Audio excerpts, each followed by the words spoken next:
The grand show is eternal. It is always sunrise somewhere. The dew is never all dried at once. A shower is forever falling. Vapor is ever rising. Eternal sunrise, eternal sunset, eternal dawn and gloaming, on sea and continents and islands, each in its turn as the round earth rolls. John Muir. Our family loves to travel.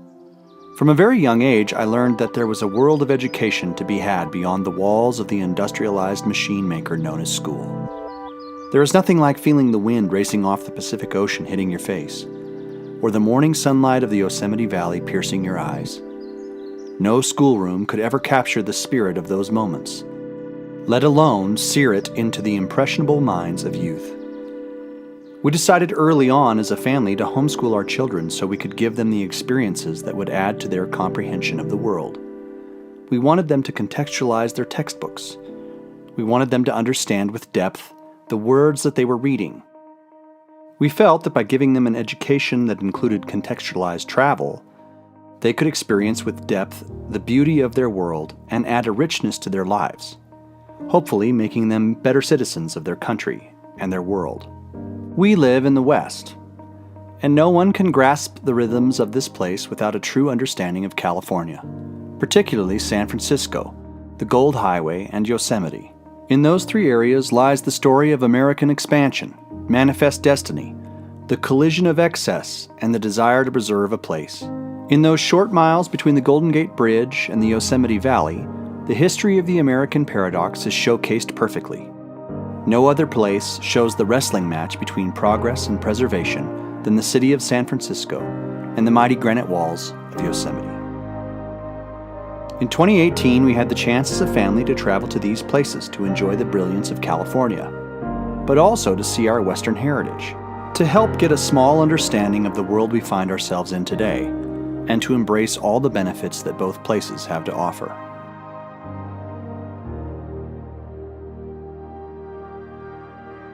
We started our trip in the original Western city, San Francisco. We had traveled here before, but never together as a family. We wanted our children to see the obligatory sights of the city, but we also wanted them to experience the incredible diversity that only a city, particularly this city, could offer. We arrived in the afternoon and found our way walking along the piers, viewing and imagining how this bustling city had been founded all those years ago. We saw Fisherman's Wharf, Boudin Bakery, and rode the trolley cars up and down the hills of the city. When we weren't walking on foot, we were utilizing the innovation of Silicon Valley and meeting the newest members of the American aesthetic in Lyft and Uber cars. Each person with a unique story to tell about how they had come to America and why they were pursuing the 21st century American dream. Our days in San Francisco were filled with seeing the best parts of the city: Lombard Street, the Disney Family Museum at the Presidio, a walk out onto the Golden Gate Bridge, and an evening in Little Italy, celebrating birthdays and being immersed in the frenetic pace of the city.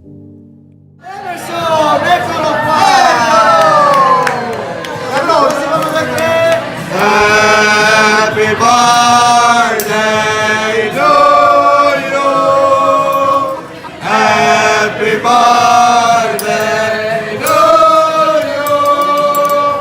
Happy birthday, dear Emerson. Happy birthday to you.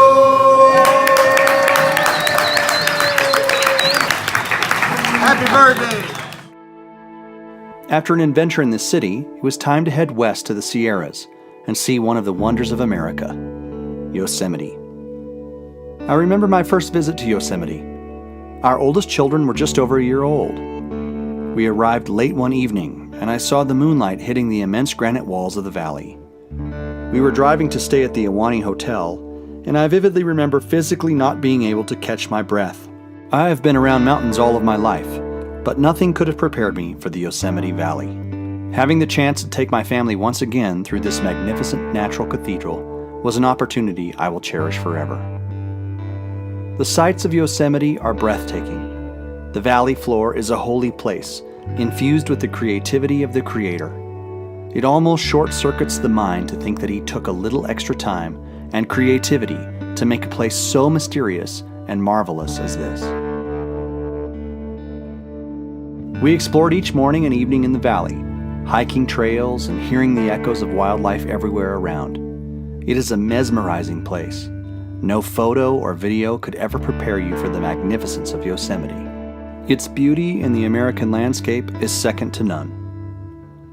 One of the great aspects of Yosemite National Park is the diversity contained in a short radius of the valley.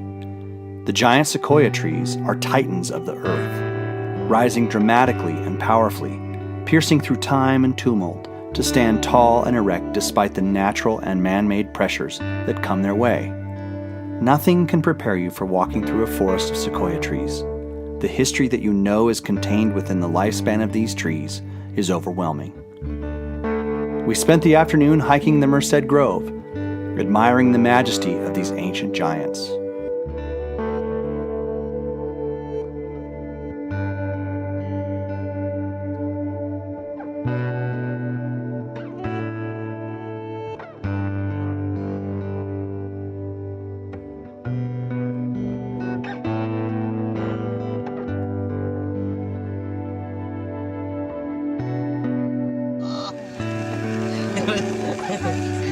Just let your hands get dirty.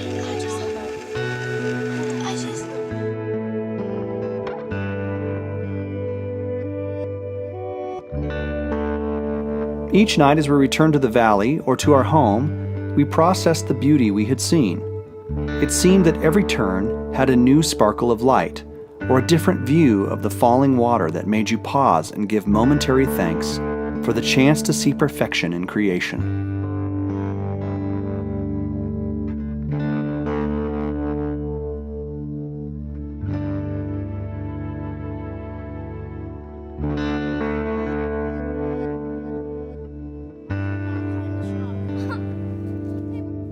The wilderness puts human existence into perspective.